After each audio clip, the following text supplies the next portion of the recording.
If everyone's ready, we're going to go ahead and call the meeting to order. We have a lot on the agenda today, so we want to go ahead and get started on time. So I'll call the stationary meeting to order. And go ahead and go straight into action item number 1 to determine the proposed amendments to the BAC guidelines that are exempt from CEQA and amend BAC guidelines. So presentation. Thank you, Chair Benoit. Good morning. Good morning, meeting members. Let's see. Here we go. As I mentioned, this item is to propose the updates to the best available facility technology guidelines.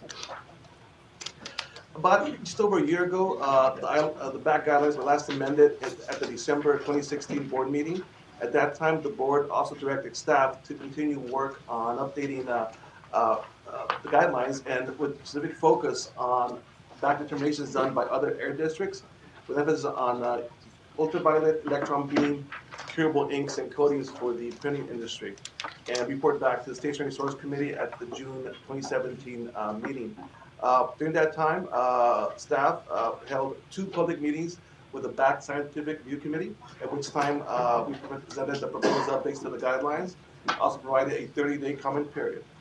Subsequent to that, we went to the June 16th meeting at the Stationary Source, presented our proposed updates, which are similar to what we're going to present today. Subsequent to that, the committee directed staff to move forward with the proposed updates to the guidelines. Staff held additional 2 more public BAC SRC meetings with a second 30-day comment period. We received a total of 13 comment letters, totaling 40 comments that were addressed on the attachment F of the board packet. This update of the guidelines focuses on Part B and D, which are the minor and major source portions of the guidelines. The policy sections are not being addressed this time, will be addressed at the next update. The items that were looked at were, as I mentioned, UVB curable inks and coatings, in addition to food ovens and different types of food ovens, both portable and stationary engines, in addition to other equipment categories. The staff also worked with in-house printing folks, in addition to other districts, to see what types of BAC determinations were being permitted. Staff also conducted site visits to gather additional information and cost data regarding the proposed updates to the guidelines. Again, as we do every time, our focus is to update the guidelines to also maintain consistency with new proposed rules or updated rules by the district, in addition to state and federal requirements.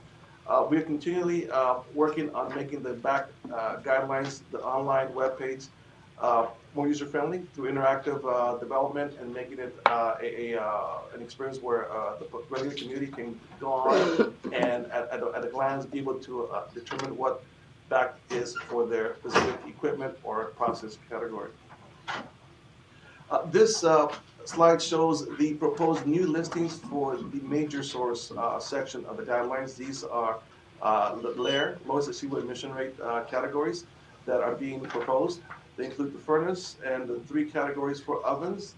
Food ovens have specific categories in addition to the 2 flare categories. We also continually to update existing BAC listings with more examples of achieved in practice technologies. In this case, we're also adding the boiler, which achieved a 5 ppm limit, and also a digester gas-fired engine, which are achieving the Rule 11 10.2 limits, which are not considered BAC. Section 3 is a section that's been in part of our guidelines for quite some time. It's a section where we propose and we showcase emerging technologies that are, first of all, they're achieved in practice, they're commercially available, and also they've been preliminary source tested and been issued an SCAQMD permit. These technologies are, in a sense, the future of where we're going with future LARE, but we like to take a look at these technologies and further look at the performance before we are ready to move on to propose them as actual LARE. Those 2 technologies are an emergency engine, backup generator with both SCR and PM trap, and a fuel cell working on digester gas.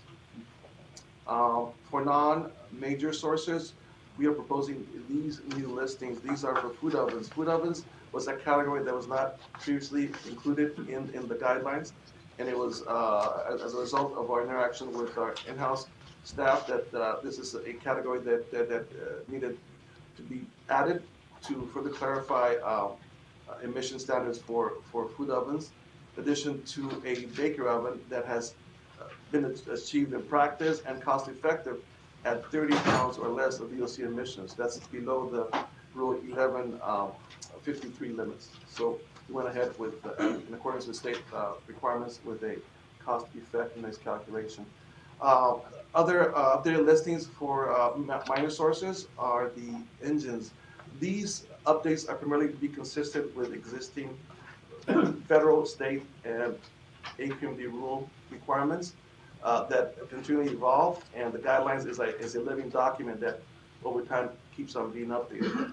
You can see the several engine categories, and the dryer oven is a category that's now being addressed that whereas before it was used as a category for food ovens, is a footnote that says for that applicability, go to the new food oven category.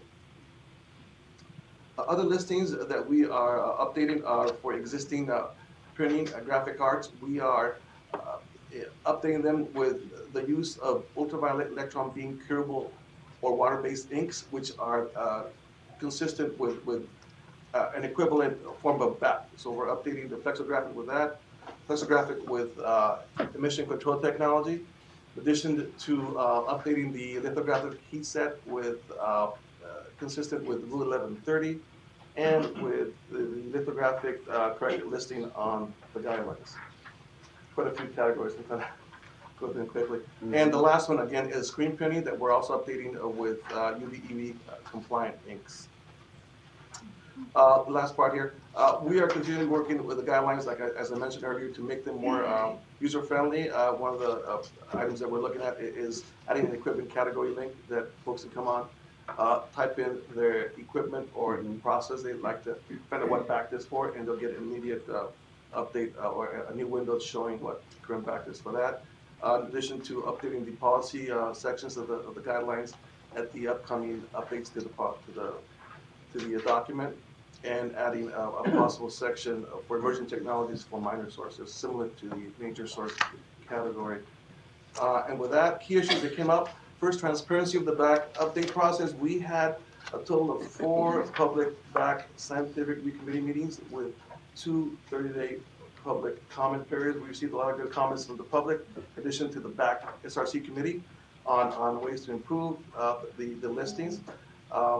In developing a more specific back determinations, we agree, staff agrees with that. We are looking into future back determinations being more specific, as we consider back to be a site and cost specific type of determination.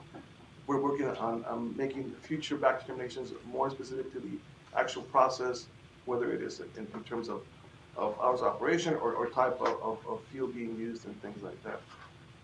Permitting policy, that issue comes up at our back SRC meetings. It's outside the scope of the back guidelines, and those questions are referred to the I believe to the permit streamlining task force, where those questions are being addressed.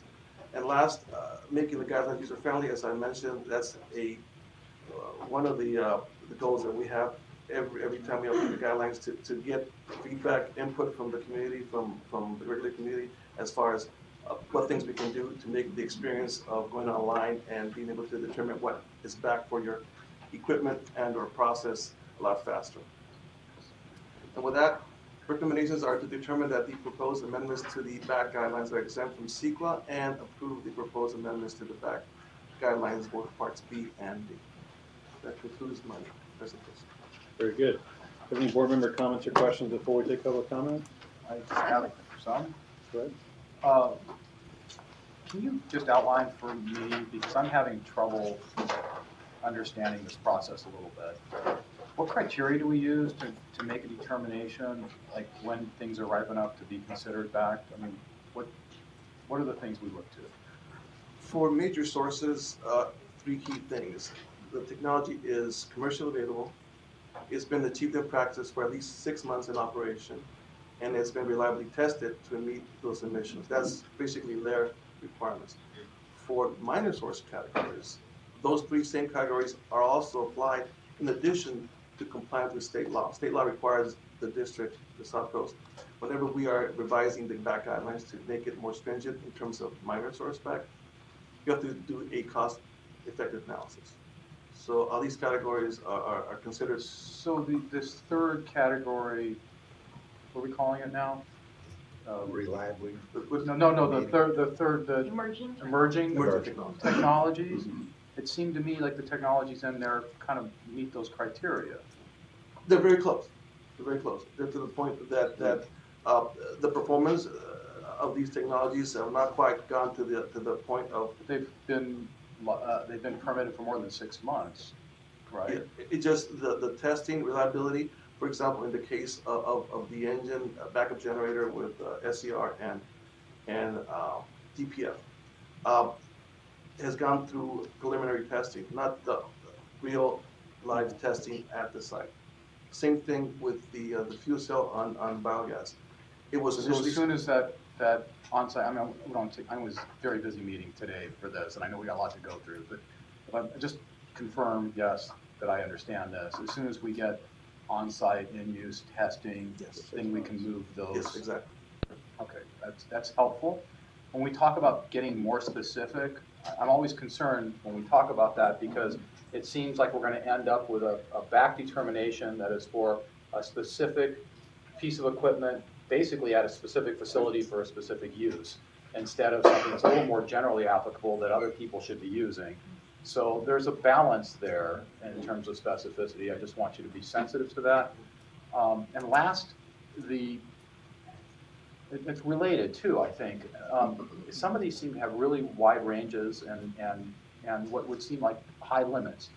And now I'm talking about the really important stuff like tortilla chips and cheese puffs and UVB technology. But you know, I noticed like on the tortilla chips, the back is 54 parts per million, but you know it was measured at 43. And with the cheese puffs, it's 25. It was measured at 20. So I'm wondering why, you know, we don't set back to what it was actually measured at performing. Normally, when we do back, we go based on what is actually permitted in the permit. If the condition is set for 54 to be Permit limit, not the actual performance. A lot of times, performance can be way low, but that's not what the actual equipment can maintain for compliance. In the case of UV, EB, and LED, they're permitted at 50 grams per liter, but we're setting back at 180 grams per liter, just to accommodate other ways of doing the same thing. That doesn't make any sense to me. Can you explain that? Well, for the coatings, back has been at 1.5 pounds per gallon, or Which equals 180 grams per liter. And- I did the math because you don't use the same terms. Is 180, yes. Yes, it's 180, right? Yes. We're all agreeing on Yes. that.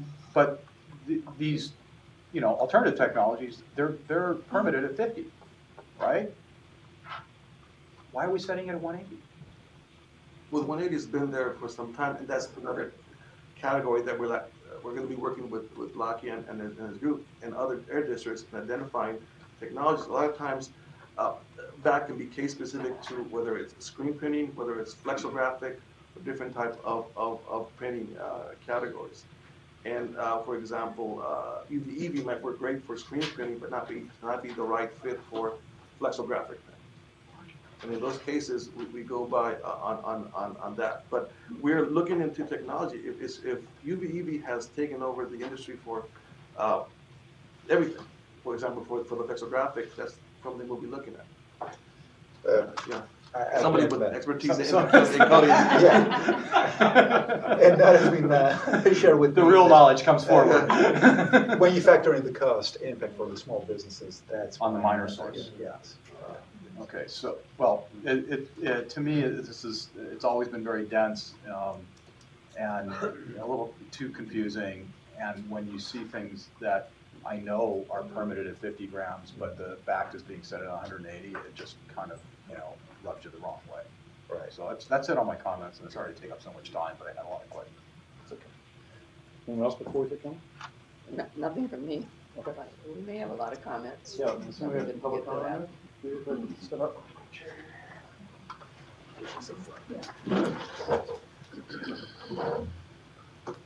Proper hot seat. Thank you. Good morning, Rheem, Director of Environmental Affairs for Bradtech International. We represent the UV, EV, and LED industry. And we're thankful because our technology was included in the guidelines. You know, it wasn't an easy process, but we're thankful to staff for following up on this. We definitely can meet the 50, but if they want to put in 180, that's okay too.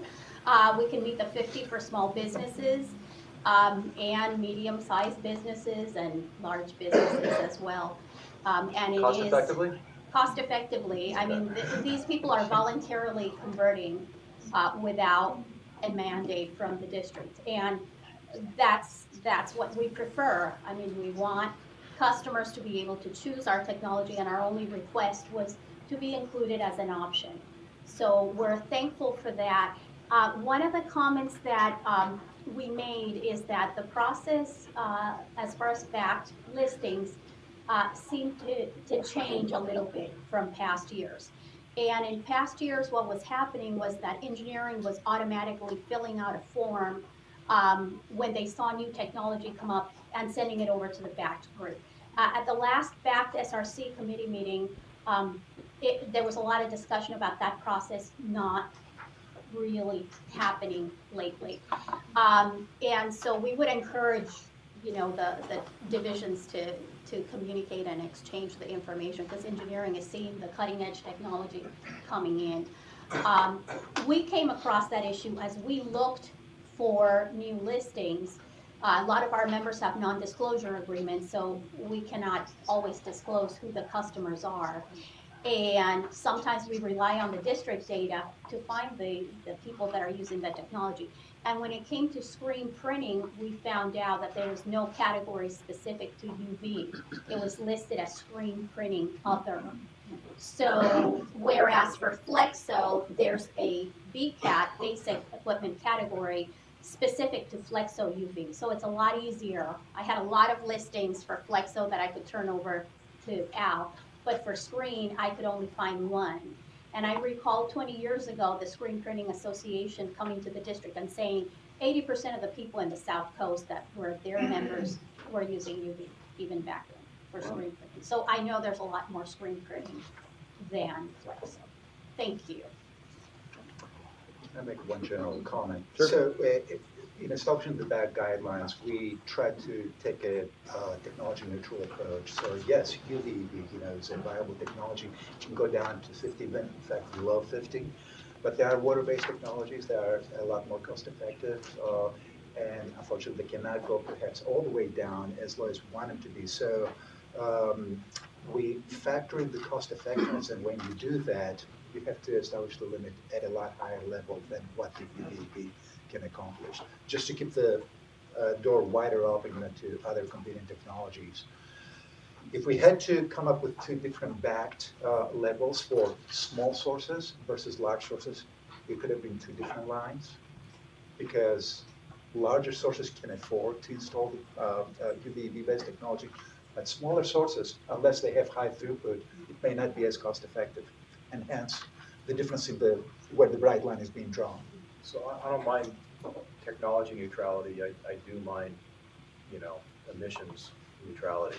You know, we need to get as much emission reductions as we can. I don't really care which technology meets it, but, you know, and that's what my concern was. But thanks for the explanation. I wonder if staff would comment on the remark made that we're not sending things from the scientific review The committee engineering. over to engineering. No, engineering to the back group. That's not happening as it used to. I just comment on that, please.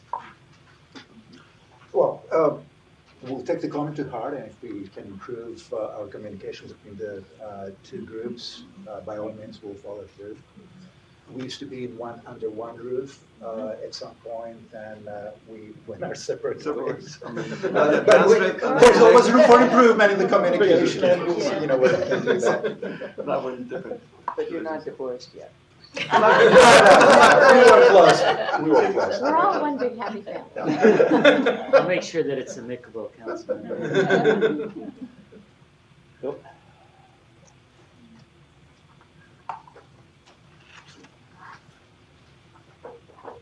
Hi, good morning. I'm Bill Lamar. I'm the Executive Director of the California Small Business Alliance. One of our many members is the Printing Industries Association of Southern California, who are largely lithographic printers, but with some flexo and a few screen printers. I don't get to say this very often, but I want to congratulate Al and his staff for working with us over these stationary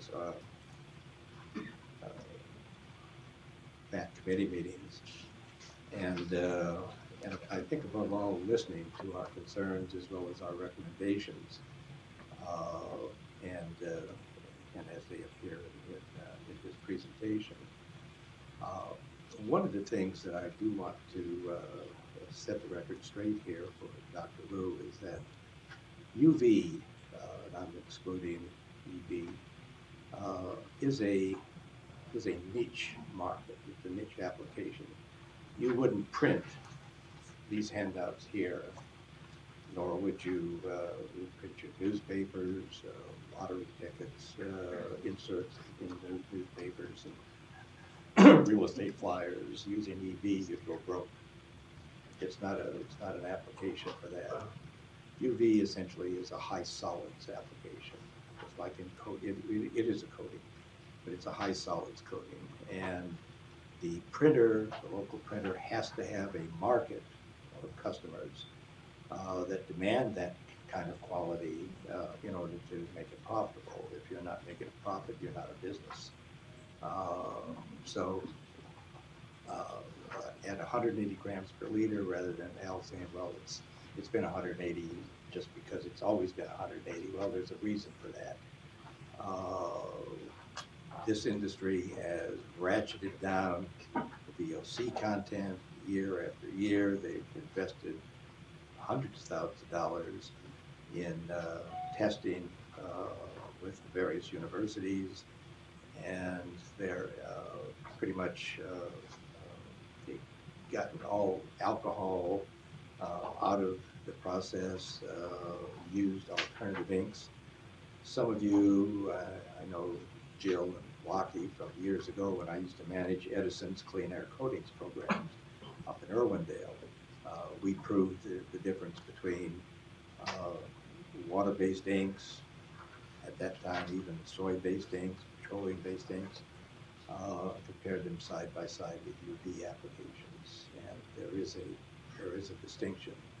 So I'd just like to make sure that everybody understands that because one is 180, one is 50 grams per liter, there's a reason for that, and it has to do with the science of printing. So, the last thing I do want to say is this committee, I think, was, if I'm correct, there was about 10 years between meetings, and when we were finally reconvened, I think we were all glad to see that happen. I hope that because with the rapid pace of rulemaking, that we don't go another 10 years between meetings, and certainly that maybe it could be more frequent than just annually. But it is a valuable committee, produces a lot of good work for industry as well as for the environment. So, thank you. Thank you.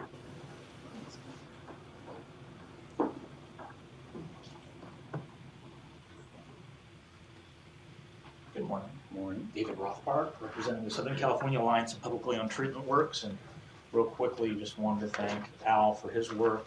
Like Bill was saying, it's been about 10 years since we really did a lot of work in these areas. As a member of the SRC, I wanted to be able to say that we were making some progress. but sort of address some of Dr. Liu's comments, there's a lot more work to be done. Going with 10 years without really memorializing what BACT is, going through determinations and getting some vetting, it's going to take some time to catch up to what is out there. And I think it's very helpful to have vetting on unique situations to say, here's something that may apply for one situation, may not apply well for another, and just let staff know, here's some difficulties that may exist or something that should be applied across the board. But just really getting caught up so that way when someone asks for a permit, we get away from, what is it? What is BACT? It's nice to walk in and know when you're getting a permit, this is what I have to do. And that's we're not there yet. And I just wanted to urge Al to continue having meetings with us, and let's push through the rest of the determinations and get caught up so we all know what we have to do. Thank you. Next. All right. Oh. Come on.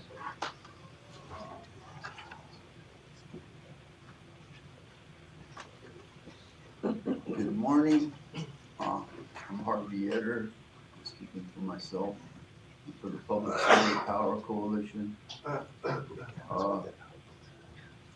We came to work with you on this like more a year ago, and before that process, that was heralding the plan, and have not been involved recently.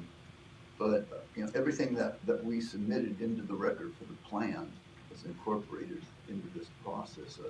We did give you the copies from Jacobson and Delucci from Stanford and UC Berkeley. They have a plan to convert 80 to 85% of California by 2030 to solar renewables. And so we talked about that, and we also talked about BART. Also was submitted the May 18th of 16 Sunshot reports. They're interim reports done by the Solar Energy Technologies Office of the Department of Energy. And that included the latest, as of that time, on concentrating solar power and thermal energy storage, as well as photovoltaics. Other issues, health issues, and what the savings would be in costs. So this, I have not read this over, but I'm assuming that solar is not in here. Okay, so that's a big problem.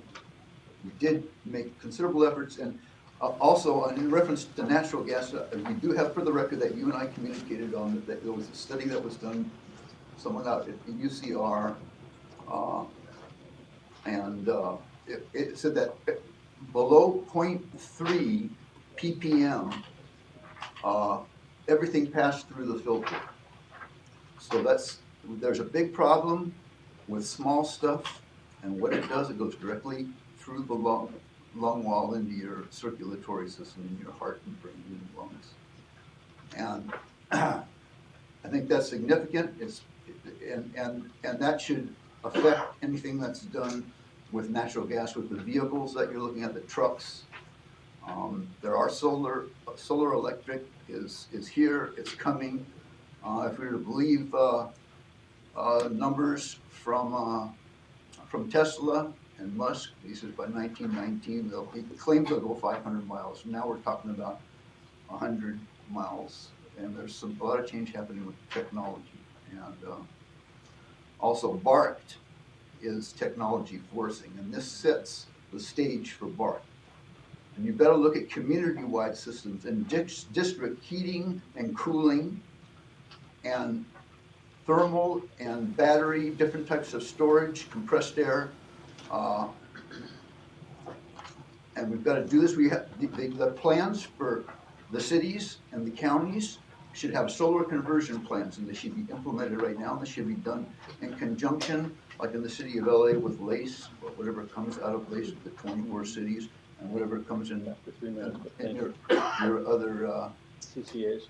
Yeah, you've got them going on in San Bernardino, right? Yep, Riverside's looking at one.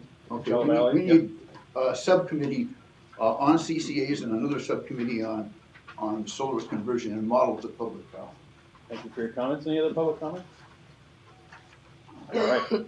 Any other questions, comments from board members? I'll move the item. Second. All right. All those in favor? Aye. Oh, I'm sorry. We need Roll to call. do a Excuse me. roll Go ahead, call. do roll call, please. Dr. Thank you. Lewis, Aye. Councilmember Mitchell, Aye. Supervisor Rutherford. Aye. Supervisor Solis. Aye. Mayor Benoit. Aye. Motion passes unanimous. Very good. Thank you. We'll move on to item number 2, the proposed amendment rule 1111, reduction of NOx emissions from natural gas-fired fan-type central furnaces. Tracy. Thank you, Mr. Mayor. Mr. Mayor, if you'll recall, we were here back in November to present staff's recommendations for the proposed amendments to Rule 1111. At that time, we actually heard a lot of really good stakeholder feedback, and as a result of that, you asked us to come back this month with any kind of update to our proposal, so that's what we're here to do today. So just in the way, a little background, we are talking about this rule applying to residential and commercial natural gas-fired furnaces.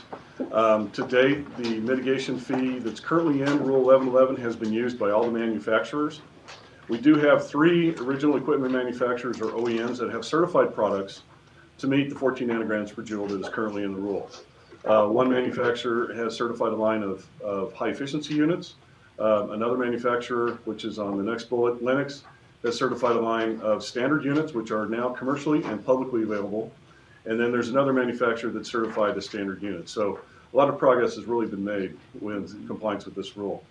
As a part of the rule development process, we talked about it last time. We've met a number of times with the OEMs and had over 40 meetings within the last 6 months.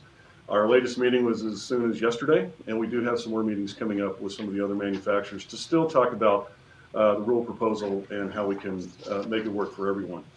Before we came to this committee in June, which kicked off the rulemaking, we did have 2 task force meetings. Since then, we've had 4 working group meetings, the most recent being January 9th. And we did have a public workshop on October 19th. One element of the staff proposal, besides maintaining the 14 nanograms per joule, is to extend the current mitigation fee. For the high-efficiency condensing units, 1.5 years. For the standard, 1 year. That would put both of those units where the mitigation fee would end in October 2019. Extending 1 year for the weatherized unit, and for mobile home, not only because that compliance date is out into the future, but we figured no change to that mitigation fee or the timeline is needed for that product. We are talking about proposing an increase to the mitigation fee. Compared to the proposal that we had last time, which was a one-time, right at the time of adoption, the mitigation fee would kick in. After talking with a number of the manufacturers, we've come up with a tiered approach. First being tiered by the size, the heat input rating, less than 60 to 90,000 BTUs per hour, which is really the predominant size, particularly for standard units that's sold here in the basin, and then greater than 90,000 BTUs.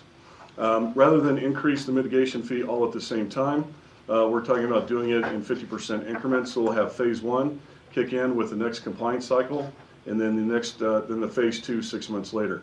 If you'll recall from the last meeting, we did have a couple of commenters come in and say it really wasn't fair to increase the mitigation fee mid-cycle on the compliance cycle. So we did take that to heart, and so we're talking about increasing the mitigation fee in combination with that. As I said, no fee increase for the mobile home units.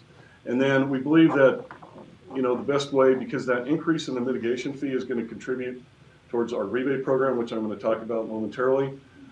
We did want to do a 6-month payment schedule rather than an annual payment schedule. I do apologize for the complexity of this table, but it was really the best way to show how we have this tiered approach, on the left hand being the different sizes of the units, the next section to the right being the implementation of the first 50% of the mitigation fee. And if you'll notice, for the smaller units, the mitigation fee is lower than for the 60 to 90,000 BTU, and then still that's lower than the increase for the 90,000. One thing I would like to point out is with this phase 1 increase, our mitigation fees are now going to be more in line with what's already adopted and implemented in San Joaquin Valley. And then with the phase 2 increase, that will complete the full mitigation fee, and then we will continue with the mitigation fee until the end, as I mentioned before. One thing that we've heard from some of the manufacturers is that when it comes to new developments, they will enter into contractual agreements with developers even though they're not ready to actually produce or to deliver those units. So our recommendation in that case is to, for any unit or for any OEM that has a contract as of January 1st, 2018, for those units, even though they may not be delivered until, say, April or June, we won't have an increased mitigation fee for those units because that was already a contractual obligation at the time. And then still, we are still wanting to include in our provisions to prevent circumvention using the propane furnaces. So if a unit can be used to burn natural gas, we would like for that to be certified at the 14 nanograms per joule. The rebate program, if you'll recall back to December 1st, we brought an RFP to the governing board, which was released. That RFP closed on January 9th. I'm happy to say that we got 3 proposals, and we're currently looking at evaluating those proposals, and we're going to bring our recommendations back to this committee at the February meeting. But that rebate program would be the $500 for the first 6,000 units, so $3 million. And then subsequently, the increase in the mitigation fee will help compensate for additional rebates beyond that point, where we're going to do $300 for high efficiency and $200 for the standard unit. And like I said, we'll be coming back to the committee, and then with the committee's approval, we'll be going to the full board at the March meeting for approval of a contract. And then, of course, we'll have an extensive outreach program, not only using our resources, hopefully with the OEM's assistance, and then the third party. Some of the key issues that have come up over the last couple of months that you're going to probably hear about this morning is with the tiered approach, that the proposal does not favor the purchase and implementation of compliant products. Rather, it really favors the installation of non-compliant. And I think you'll hear about it, but I think a lot of that has to do with the fact that we're no longer recommending that increase in the mitigation fee occur right away. With regards to the phased-in increase, the compliance period for the high condensing units is April 1st. If we approve the amendments with the governing board's approval on March 2nd, we've heard some stakeholders that that 1 month timeline is not necessarily enough to allow them to work with their pricing. So they've asked for another 30, 60, 90 days. We've heard some varying opinions on what that extension should be. We also heard that tiered approach, that table that we showed you just a moment ago, that it would be too difficult for contractors to follow. Well, the contractors, in our mind, the contractors are the ones that do the installation. They're not so much going to be worried about the different pricing levels. That's really going to be with the distributor, because they're the ones that are going to be passing through the mitigation fee if it were to be a non-compliant unit. With regards to the sizing, going with having a lower mitigation fee for the 60,000 BTU and smaller, in part why we did that was to address some of the concerns we heard about low-income households. And some of those low-income households do tend to be smaller square footage, so they're going to use smaller furnaces. So this was a way to try to address some of the concerns associated with low income. But we do have some of the OEMs that feel that that's really not necessarily equivalent to what a low income household would be. But we're doing the best that we can to address that low income concern. And then, as you might imagine, talking with the different OEMs, there's differing opinions about whether or not they like the tiered approach versus just the flat out initiate that mitigation fee right away versus don't do anything. So we've had some differing opinions on that, and what we've tried to do here today and present to you is what we really feel is really the best balance, taking into account all the concerns that we've been hearing from the manufacturers.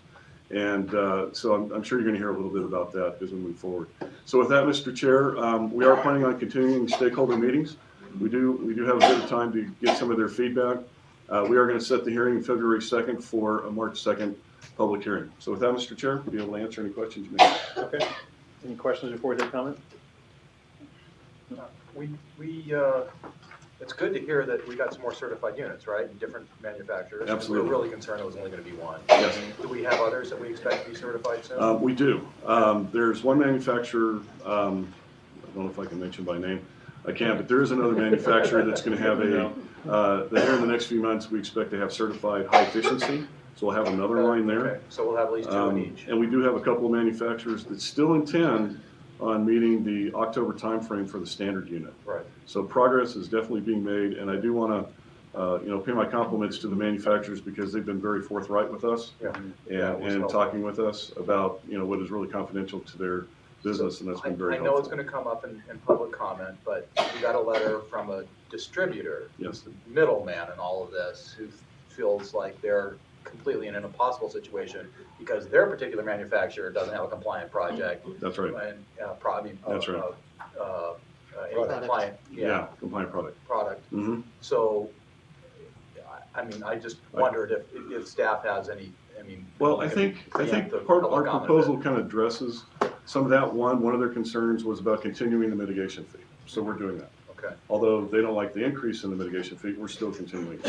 One of their other concerns was about being able to sell through existing inventory. Right, yeah. Correct? Yeah. So on the sell-through, by extending the mitigation fee, they're able to plan with their manufacturer so that they have very minimal, if any, non-compliant products at the time the mitigation fee ends. So we think that goes a long way to addressing some of their concerns. So we think that their ability to still stay viable is there. Well, I just want to add, the other concern is that, this mitigation fee is going to make the products more expensive. But they're really in the same boat as at least during the mitigation fee period, they're in the same boat as all the other distributors and manufacturers. And I'm sure we have the compliant manufacturers here who would be happy to take their business too. Yeah. But the issue is, if their particular manufacturer does not come forward with a product, that would definitely be an issue for them unless they can find another supplier. And indications are that they will have a compliant product this fall. Okay, great. So I know that there's uncertainties, that cause discomfort, but that's what we've heard. Now, as they frantically rewrite their comments, I think I can conclude. Yeah, Ms. Supervisor? Yeah, I just wanted to ask you if you could go into a little bit more detail about the low-income program and how that works. You said something that kind of. Well, our current mitigation fee that we have currently is irregardless of income level. And so that current mitigation fee that we have now is already earmarked. It's been approved into the SIP to be used to offset the NOx reductions that we have not achieved in the meantime while the manufacturers have come forward.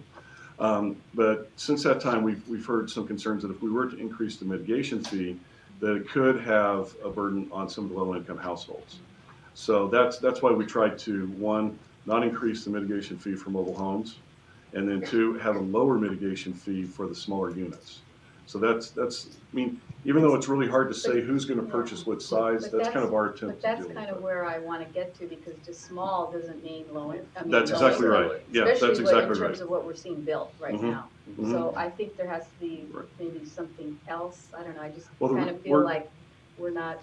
We're also hoping that really targeting. Yes, ma'am. No, I understand. We're also hoping that with the use of the rebate program, which we will, go until the funds are expended, we're hoping that that's going to help offset. Or target some folks that are actually in the business of providing the kind of services that are especially available for these populations. I mean, I'm sure we have access to all of that, but I think that would help. I mean, we know they're there. I mean, there's a lot of development going on in LA County, in the city, and a lot of it is affordable and low income. So I just really want to incentivize more of that, really. Okay. So there's more availability. There's a lot of money coming down from the state to allow for some That's of true. these things. So That's we true. ought to be on it. And so for a lot of those efficiency programs, that would be on top of what we're doing here. It would be in addition to, which I think is very helpful. Thank you. Public comment? No? Come on, someone jump up here. Yeah, there you go. All right. Hello, my name is Mark Woodruff, gas furnace product manager for Trane and American Standard. We're an OEM furnace manufacturer. Just to reiterate, we're kind of in the middle of our new product development project to develop and launch a new ultra-low NOx furnace for sale in this market. Hadn't been easy, lots of technical challenges, but we are expecting that we'll be able to provide data to certify with the district shortly. That's a goal of ours. I think with respect to the current proposal that we've seen here today, right, there have been some major steps forward with the latest proposal, and there are still some areas for opportunity. I'd like to talk about both of those things. First, support that this proposal at the very least gives us the time that's in the current ruling before it implements changes to the mitigation fees, right? Those got pushed to the end of the current mitigation cycle. That's a very, very positive step. It gives us at least a chance to try and hit those production dates, right, that you've asked us to hit before those changes take place. Now, what we had asked for is that all changes would get moved to the end of the mitigation cycle, right? The rebates and and the increased fees, and they would all get moved to that same time. Now they've been divorced. We'd like to see them married back again at the end of the mitigation cycles. So that would be one ask. I do support that the staff has phased the mitigation fees over time rather than the one-time increase like some of the prior proposals had. In addition to helping us offset some of the risk involved with these new technologies that we're working with to get these new NOx emissions numbers, it also helps us in the discussion that you were having earlier about orphaning product, right? We don't want to orphan product within the district when we launch these new compliant products.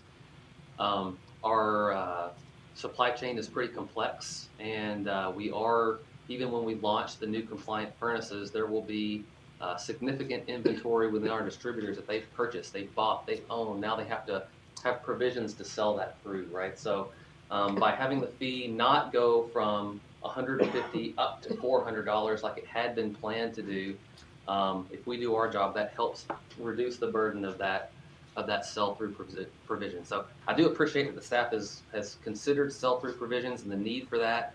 I think there are things that we can do differently in the proposal that would make that more effective. I'd like to work with you guys on that. I'm sure my distributor would as well, to make that even better than what you propose. So I've heard some of the public commentary that if the fees and the rebates didn't happen immediately effective all at once, they need to go up right now, that the result would be lost in foregone NOx emissions. The truth is that, all of the OEMs, we're all working on a product or having a product, and we plan to launch relatively soon, right, in the general scheme of things. From the commentary that I've heard, both in the public meetings and then also with the testing that we've seen in our own test labs, we think that you're going to realize much greater NOx emission reductions than what you had originally planned for when you wrote the regulation at 14 nanograms, right? Most of us are seeing 7, 8, 9, right. not 14. I'll be quick. And so that's 30 to 50% more NOx reductions than what you had planned. So the small investment of time that you can give us to finish out our development cycles is hopefully you see that as a good investment to give us that time. Is this proposal what we want? No, we've been pushing for something very, very different. Straight line extensions, not having the mitigation fees go up, not having rebates implement. But I think that we are at least working towards something that is much more reasonable than what's been presented in the past, and look forward to working with you guys over the next couple of weeks to finish this out. Yeah, very much like to do it on the sell-through. Thank you. Come on down. Oh. Someone. Come on in. Dave Winningham, I'm with Lennox International, and again, I've got some handouts here, and I will try to be brief. Lennox supports Rule 1111 that requires low-emission furnaces to improve the quality of life for California residents. When the industry approached South Coast to discuss a Rule 1111 amendment, Lennox recommended proceeding with the current rule.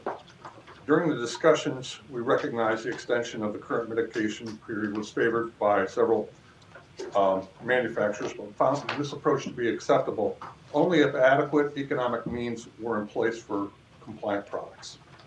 Lennox, we feel we've kind of stepped out from our industry peers and drove our product development priorities to ensure we had a compliant product by the current compliance dates. We've invested heavily to ensure in both product development and our manufacturing capability to make this a reality. In the short term, we see it as kind of two alternatives. Either leave the rule alone, maybe some minor adjustments on timing, or an incentive package that bridges the gap during an extension of the mitigation period. We think that if we land this in the middle ground, those manufacturers such as ourselves are going to be negatively impacted, and the emissions, potential emission reductions are going to be negatively impacted. When a furnace is installed, it's installed typically for 20 years. So the further we push that out, those changes are going to be lasting for the life of the product. I am also happy to say we do have product on the ground. is available for sale, and we have a pretty significant inventory. Currently, it's not moving, but we hope that shortly it will. Also, a little infomercial. We showed the product at the National Home Builders Association show last week, and it won the best green building product at that show. So we're pretty proud of that. This has been a long haul, and in the package, we've kind of highlighted some of the key issues regarding low income. That is a significant concern for everyone. But also, on the other side of the coin, typically low-income communities are areas that need emission reductions the most. And finding a viable economic way to ensure that those people have access and affordability for low-emission products, we think is key.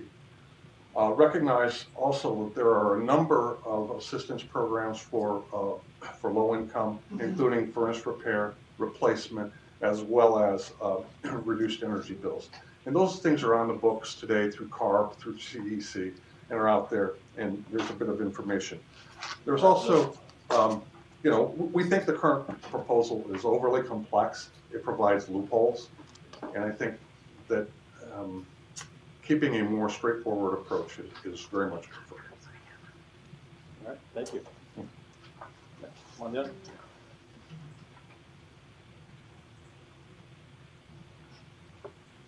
Good morning. My name is Jeff Winter with Howard Industries, and thank you so much for reading our letter in advance. No reason to go through the entire thing, and we're in limited time. But since Lennox spoke first, I'd like to address the fact that the model that Lennox came out with, which is the one that's commercially viable, and Tracy's been amazing, by the way, working with, and very, very available as Yang Rong and others in that group. But that model that they selected to manufacture happens to be the highest end of the 80% furnaces. It's variable speed, it's two-stage, it's got all the bells and whistles, it's the Lexus of furnaces. Typically, though, that's more than double the price of what's available, what's to the consumer, extremely expensive, and even if you added your rebate to it, that would still make it above and beyond way more than double the price or more than what a furnace typically costs to a consumer. So this isn't really what the consumer needs. If something is going to be produced, which is what Ingersoll Rand is working on, which is American Standard, the product that we have, it's the furnace that's for 80% of the consumers of what it is that they can afford. So I want the group to understand that what the people really need is not being produced right now. So that needs to be taken into consideration. The other one is inventory and the sell-through. You can't just turn inventory on and off. You have to, we're a distributor in this market. Our families depend on us and rely upon us. The product that we sell, once the ultra-low NOx becomes available, we still are going to have inventory in the warehouse, and we need the district's help and the sensitivity to help us to move that product on through.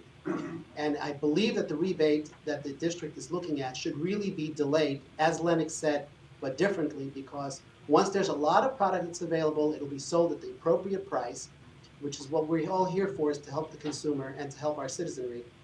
At that point, the rebate should be introduced, and that will move existing product that's in base, that's at a higher low NOx level. That'll cause people to change it.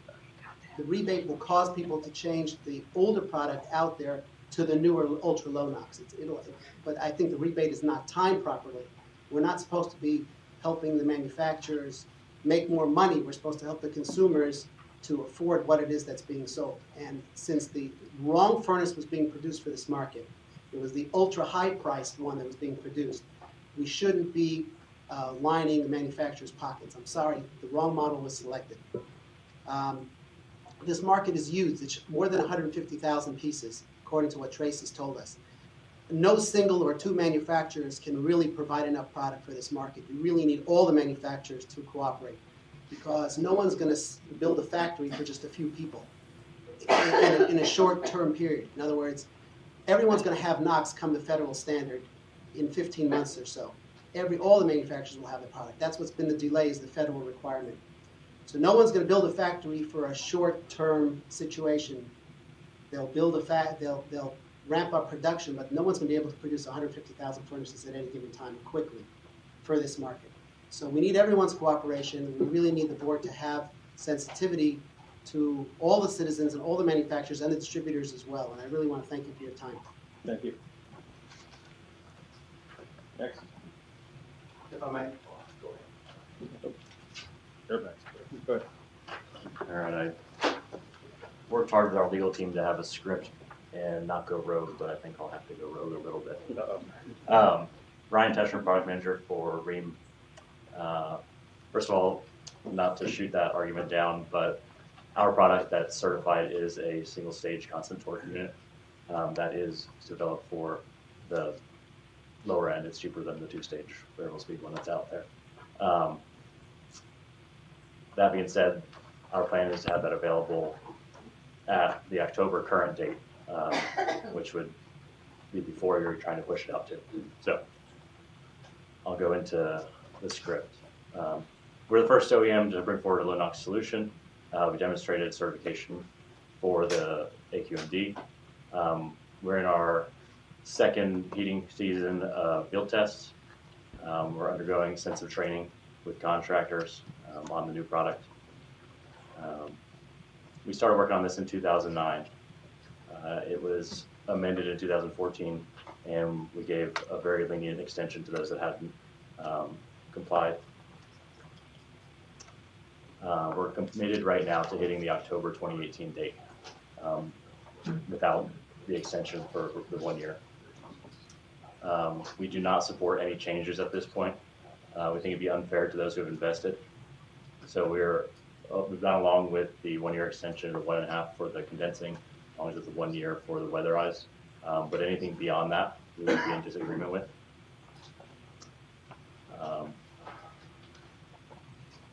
Regarding the finalization of this amendment, which will be March 2nd, and similar to what Train said, if we went to the end of the cycle, we think that if we finalize this in March and made the increase to payments in April, we would have some issues with jobs that were already priced and set to be installed. So customers would lose out on that. Another concern is the propane installations. Currently, Rheem's furnaces are set up for natural gas with conversion kits available to LP. We think outlawing shipments of these would cause problems for those that actually need propane units, and we believe that it would cause manufacturers such as ourselves to create extra SKUs to be LP only and ship those in the district. We think that the best way would be to allow the non-compliant to be sold in district with a kit to transfer them into LP, and then impose harsh penalties on those that use them as regular natural gas fire units. Then moving on to the tiered approach. We think directionally that this is correct, because obviously the prices as you go up in size reflect that difference. We do think that it will complicate things. For the OEMs and the distributors, I think it's pretty straightforward on our reporting and paying the mitigation fee. But for contractor pricing, depending on the size of the contractor, it could be an issue for them to actually price jobs, including this separate fees up, depending on the size of the BTU and where it's going. Go ahead and wrap it up. All right, that's it. Okay. Thank you very much. Thank you, guys. Thank you.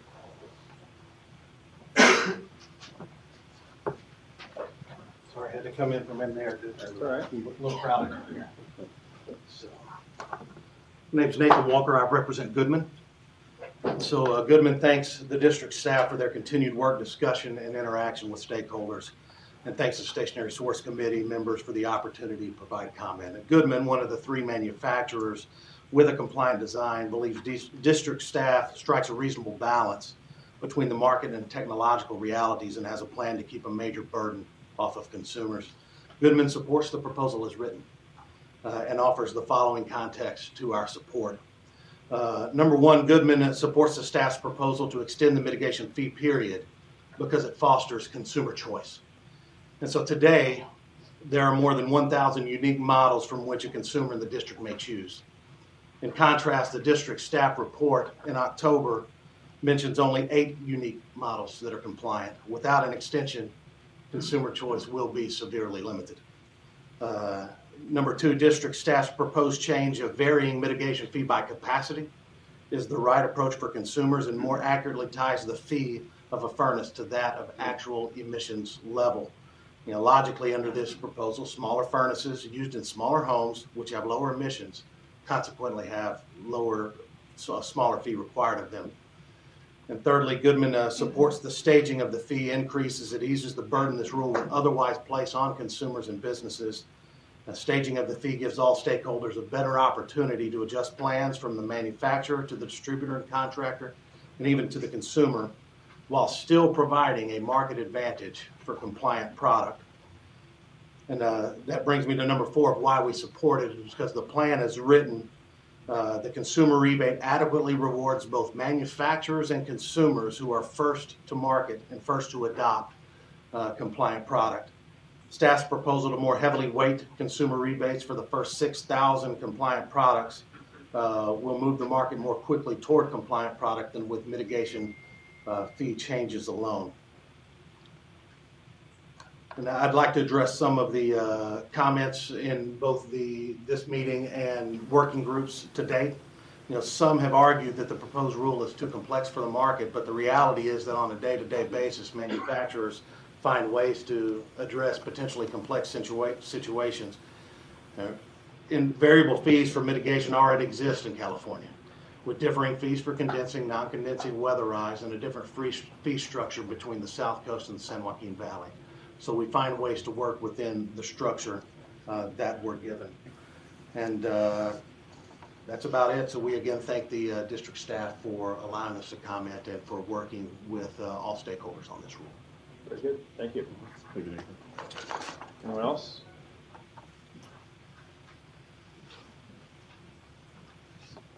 Good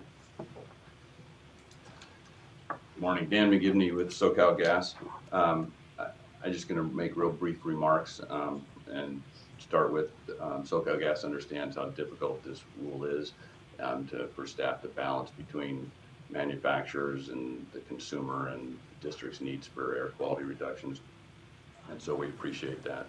Last month we testified in regard to the consumer impact with the fees, and staff's responded with this phased approach, I think, and works much better. And it's also delayed with most of the fees hitting in October. So again, we appreciate staff's work on this. Thank you. Very good. We appreciate your short comments. Next. Art, come on down.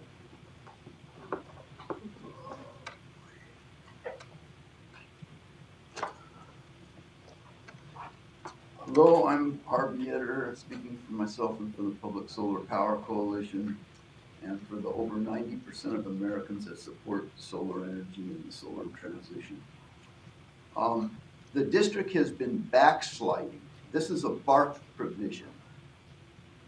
We put in testimony on this both at the district and with the EPA and with CARB, and it's all incorporated, everything we've turned in and litigated on into the record. I want to confirm from legal, that Mr. Weiss, is it true that the Supreme Court case from 2012 said that BART is technology forcing, that if it is not expected this year, it will be in 2, 3, 5 years if it's cost effective. Then that's what the Supreme Court said, correct? Yeah, that's essentially right. Okay, thank you. The district has been backsliding. And the 79 plan, the 81 plan, the 91 plan, you had 21 hot water heaters. You're putting in some solar now. There's no specs or anything going. I don't know if you can get any more for $3,500. What type of collection? Stuff has to be looked at in detail. If you're not doing your job, you've been notified through the litigation that we have now, etc. And there are ramifications for backsliding. Now, there's arguments been made. Oh, well, this you can't handle this in a state court. If we only look at implying state laws, this is Visa Dr. Fine, are the same as federal. In state court, we can do that, and you get federal gratis for free, and we've got to do this, and we've got to do it now. I'm pretty upset. In 1146, that also was included in previous plans and you backslid on that, etc. And now there's seasonal storage, and there's major interest from major companies now in seasonal storage as well. And it's happening, and I've been talking with those people, and over 40 years I've been working in solar. In 76 I taught solar at UC Santa Cruz. I was a solar education specialist, 77, 78 for the county of Santa Cruz, etc. Consultant on low-income solar finance to the PUC, and incorporate the litigation we had with Bird Court, got Bird support, and Briner didn't come against it. Anyway, that was from 81 SF 2425-6. And the report I did was a low-income solar equity program, etc. Thank you. Your comments? Does raise a question of whether we're using the mitigation fee to offset the NOx emission losses, and how do we make that balance out with the SIP math? So we've been collecting mitigation fees over the past few years, so there's quite a bit of money in that account. That's one of the accounts we may look at for this big RFP that we released at the board, but also some of that money can be used for these rebate programs that we're talking about. And I'm not sure, we have a portion of that money is a mitigation where we do have to kind of match the emissions foregone with the emissions that were achieved, but there's other portions of that money where we might be able to do more advanced equipment and get some new different types of products out in the market. So there's some requirements there, but not for all the mitigation. How about for the SIP math? The SIP math is handled through every amendment. So yeah, there are some foregone reductions that we are working with EPA. So far it's been within our kind of our cushion, and the mitigation fees also help with that math. But again, we always look at our milestone years, 2023, 2022. So that math happens, and if we can, the main reason we have had to delay is that the availability of product. That has been solved. A SIP commitment's a SIP commitment. Yeah. Yeah. Thanks. Any other public comment? Not seeing any other comments by our board members? Just a couple of comments. It's been said that this three-tier phasing of the mitigation fee could create problems for contractors who are doing larger development projects. I mean, would you comment on that? Well, I think you heard comments both ways. In our view, the administration and the tracking of whatever mitigation fee structure there is really done at the manufacturer level and to some degree at the distributor level. And in theory, the contractors would just see a price and look at that price. But with the phase-in, I guess you could see that the prices will be changing more frequently than normal. So I guess it could cause some issues in longer-term bidding processes for some of the larger developments, I guess. But if it is adopted, everyone knows what that is, and I would think that the developers bidding on larger projects would work with the distributors and the manufacturers to really know what that is. There won't be any guesswork at that point. So yeah, the calculation on a bid or on a supplier might be a little more complicated, but they're doing it now. You heard that San Joaquin is different than us, so they're already dealing with those types of issues. And then the other issue that was brought up was the sell-through of existing product. Do you see a problem with that? That they won't complete the sell-through by the end of the period we're talking about here? Well, the feeling was that by extending the mitigation fee, there could be a plan so that there would be, by the time the mitigation fee ended, there would be a minimum amount of stock that would be on hand. So with that extension, we really didn't feel that was going to be much of a problem. So compared to other programs where we did have like a hard date, so we did allow for a sell-through. So they have if this goes to the board in March and gets adopted, the next deadline would now be October 2019. That's over 16 months for them to plan on their So that is the sell-through period. Yeah. Yes. The mitigation phase period is the same as the sell-through. So they have notice that that's where we're going. Okay. Is there anything else? Oh, the propane issue. Is that resolved, or are you going to keep working on that? So So we're still working on that. So the fear is that this will be circumvention by selling propane units, essentially, which aren't subject to the rule, and just do an easy conversion back to natural gas, and therefore have that loophole. That's what we're guarding against, and there's several ways we can do that, and we're still working to figure out the best way. Some through rule requirements, maybe some through enforcement, or maybe some labeling. And I think there's still some things we need to work through because different manufacturers handle propane differently. So we still have the time. We still have time in the next couple of weeks. A couple of manufacturers have suggested that we allow the sale of the 40 nanogram units with a conversion kit, but then have if you will, a paperwork enforcement mechanism on the other end to enforce and make sure that essentially it is converted to propane rather than the other way around. So, but we're gonna work with the manufacturers on that and see what's really the best way to. I look forward to having an AQMD inspector crawl in my attic. Yeah, right. We think it's better to just say, okay, you can sell the propane unit and just and have noticing or rules or weld in the elements such that you can't convert it to natural gas. That seems obvious, but it does conflict with how some of the product lines are actually sold right now. So we'll work on that. Yeah. Since we had our last working group, a couple of manufacturers have come forward with some suggestions, so we're still going to work on that. Are there some areas in our basin that are not supplied with natural gas? Yes. Oh, yeah. Some of the more rural, very rich and the very poor. Yeah, there's some all-electric areas in my community and very near my community. They switch or they go out and get those are very rich, they're very poor. It's both. You're right. It's absolutely both. And in San Joaquin, it's much more rural. There's a lot more propane use. But when you do get out into the inland areas of Riverside County, say south of 60 and east of the 215, there's a lot more rural areas that are out there. So that's one area, and then the mountain areas as well. And they've got a couple of entire cities that decided that when they built, they didn't want to bring in gas infrastructure, so they're all electric. But since that's gone up the price, they've decided to bring in propane tanks and add propane to something. Huge propane tanks.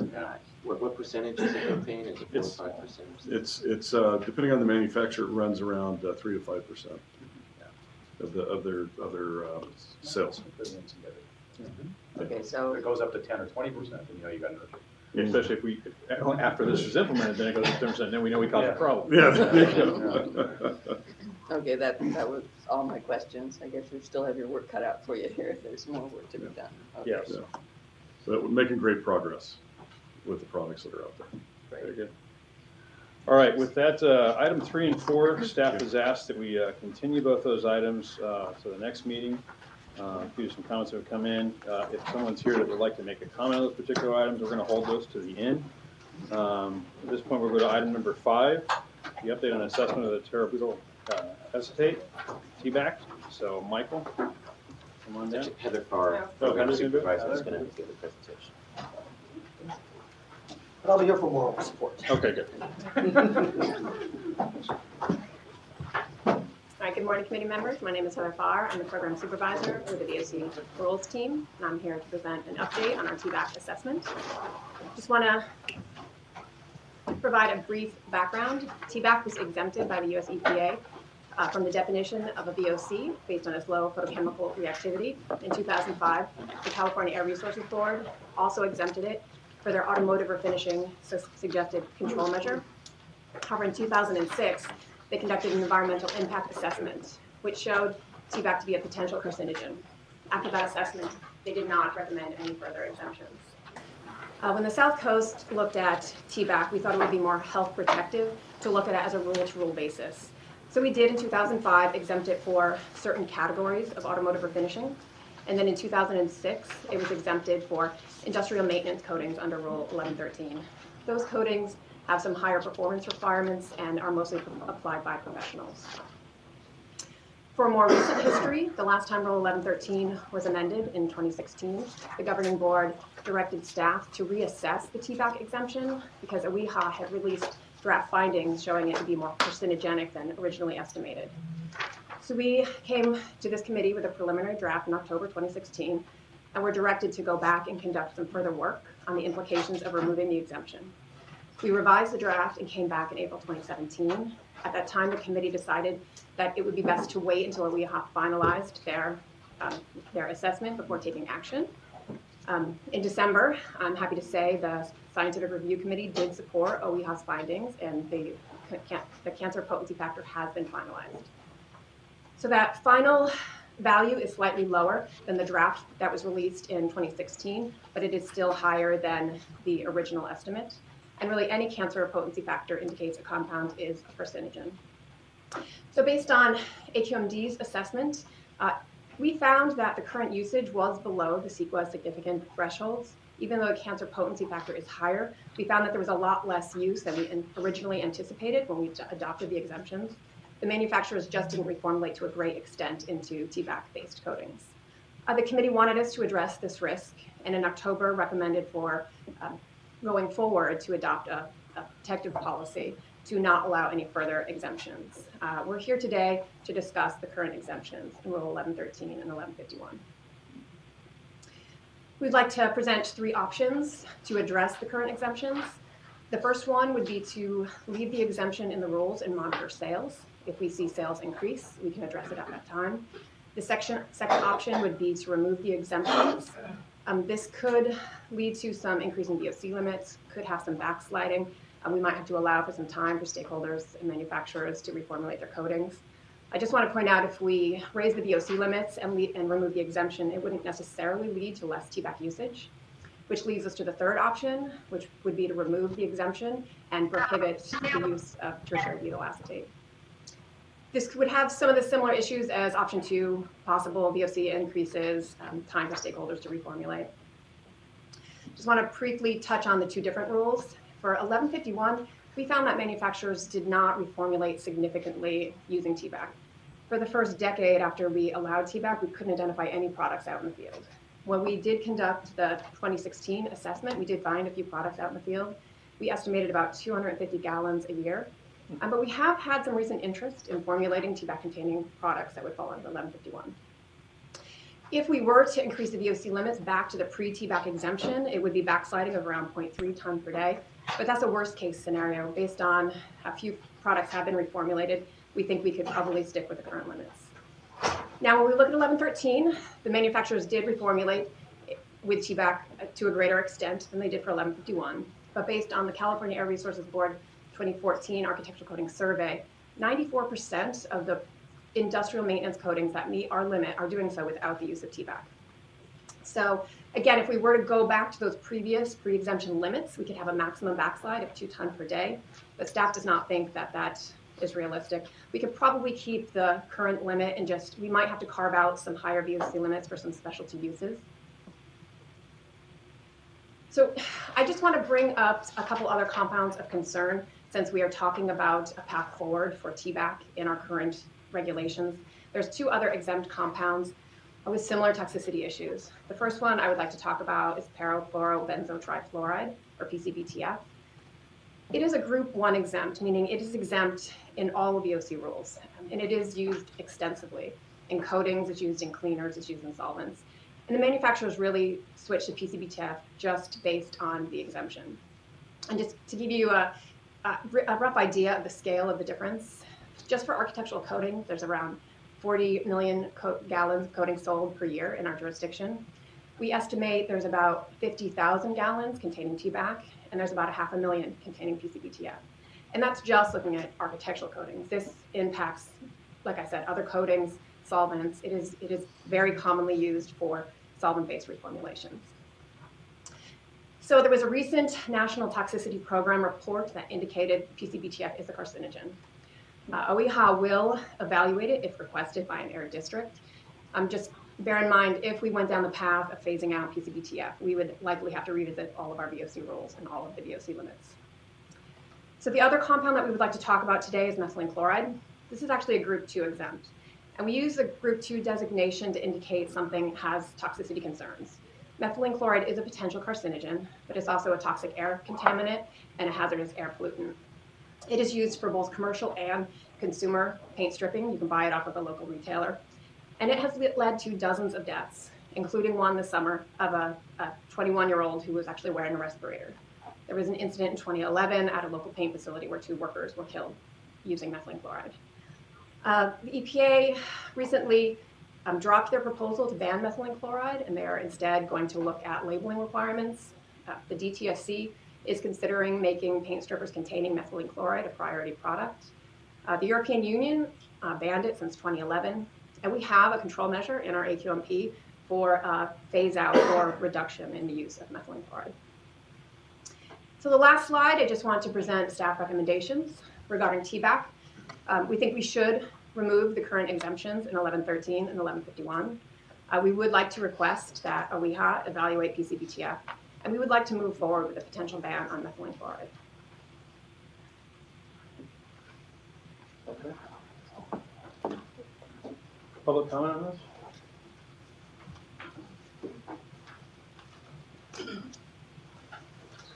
I'm Dave Darling with American Coatings Association. I sent the letter in on Wednesday. Hopefully you've seen it or if they're available. So we oppose the removal of the exemptions because we think that's going to have a great impact on the coatings industry. We take issue with some of the volume estimates that the district has claimed at 1151 and 1113. They're too low. We've made some contact with our members, and there are products out there in auto refinish, and probably more products than was listed for 1113. We can help the district to try to identify those numbers if needed. The district, even in their own reports, mentioned that the tremendous amount of time and effort and resources that go into reformulation of coatings.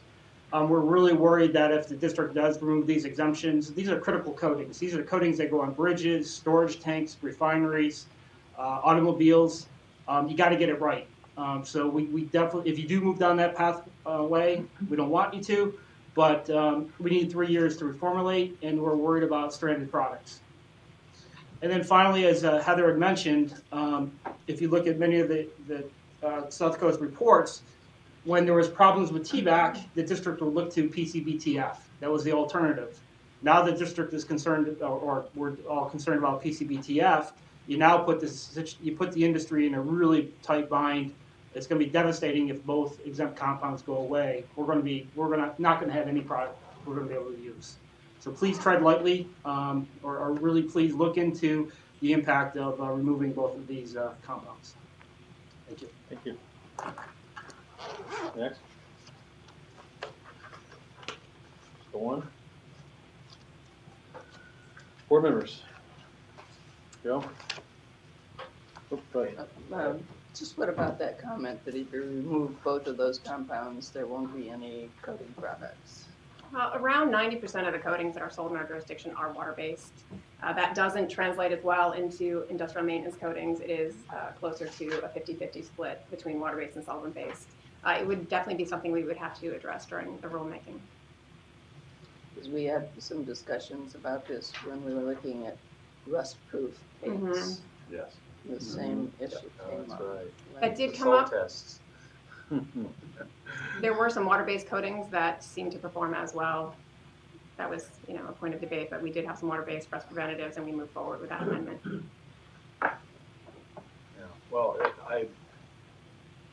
this is obviously a tough one, but it seems that if your inventory of how much it's used is incorrect, you should probably try to take a look and make sure and confirm that that's accurate. Because if it really is minimally used and then not really significantly used for the industrial maintenance coatings, then for now we have an alternative that is out there. If that alternative is really PCBTF and it turns out to be toxic too, then we've certainly got problems. But I think the pathway that staff has identified and looking at those 2 other compounds that may be toxic and requesting OEHA to get moving, because our experience is that OEHA does not move very quickly. We should probably do that sooner rather than later. And I think that the approach that you've laid out is probably as rational and defendable as we can get. But I think we do have to check in continually on this. It's a complicated one. So thank you. Mm-hmm. Supervisor Nelson, we see you joined. Do you have any comments on this one? No, thank you. All right. Thanks for the update. 5 minutes for 2 or 3? Well, we still have the status report on Yeah, that can wait, right? Chair Benoit, we can waive the presentation. yeah, It's a it's- standard it's in report that we writing. bring in. Yeah. Everything looks great. Okay. We're showing the equivalency with the federal, and it's our program. We can waive it. Good. On items 2, 3, and 4, does anyone have public comment they want to give at this time on those items? We're going to move those to the next month as well. Real quick. Sure. Yes. On the credible evidence, Dave Darling, American Coatings Association.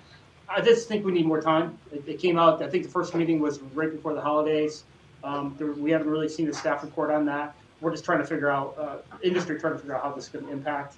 And then one last thought is that from our estimation, it seems like more of a Title V, a permit issue. If that's the case, can you carve out coatings or products or air sources? Make a fine line that if you're really worried what happens at a stationary source or a permit, maybe you can carve out the products differently, handle them differently in the future. Thank you. Was he talking about, were you talking about two separate issues? Credible evidence.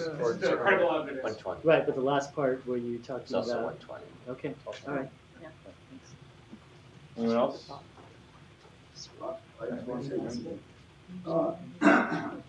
Is this related to items 3 and 4, or? Well, Is this, Well, general public comment in a second. City of Los Angeles. Okay, stay right there. Stay right there, we're almost there. Unless there's anyone else wants to comment on item 3 and 4? No? Okay, so public comment. Actually, the written report's attached, and if anyone has any questions on those? No other business. I'm seeing other business? Nope, okay, public comment. Go right ahead. I brought this up before the board, I'm bringing it up wherever I can at committees and whatnot, that there needs to be a toxicology study of natural gas pre and post combustion for looking at all toxics, including ultrafine and PM, and there's got to be research done on this for natural gas. And you're supporting, this group at UCR, and there's nothing about them evaluating natural gas. They're just pushing what they allege to be renewable, which has big problems with drug-resistant antibiotics and waste systems and whatnot. I go on these tangents, I forget what I'm trying to say. Basically, we've got to do this stuff, and we've got to do it now. How politics work in Southern California. I'm reading a book now called Water and Power, which came out in about 1980. And it turns out that, you've seen the Chinatown movie where Jack gets his nose cut? Okay, well, these guys were taking the drinking water from LA and putting it in the sewer and getting rid of it. So they said there was a drought, and then they went into Owens and all that stuff. We've got a drought now that we've really got to deal with that isn't manufactured, and the resistance is controlled by existing entities, and it's time for a change. Thank you. All right. Wayne, if Joe K. Gosh could take a look at the literature on, natural gas emissions. I know that there was an ultrafine issue at some point that came up many, many years ago. I would be interested if she finds anything in the literature, and you could share it with him. That would be great, because I haven't seen it. We'll get back to you on that. Great, thank you. I forgot to say one thing. I spoke with Dr. Linda Smith, and I told her about this. She was really concerned, said that I should be doing the research. She said I should write a letter to Nichols and the governor. I'm coming to you folks. Okay, we're going to start with literature review. Yep. Any other public comment? Just very quickly, in reference to some of the other comments, while Linux is introducing a two-stage 80%, we have a portfolio. Actually, public comments for items that weren't on the agenda. If this is going back to an agenda item. Yeah. I'm sorry. I'm sorry. Thank you. That's okay. Unless you comments on something that's not on Nice the try, agenda. though. Yeah. Anyone else? All right. With that, we'll go ahead and close the meeting with a whole, I think, 30 seconds to spare. Tech committee's going to be so Sorry. happy with us. Yeah. Fantastic job.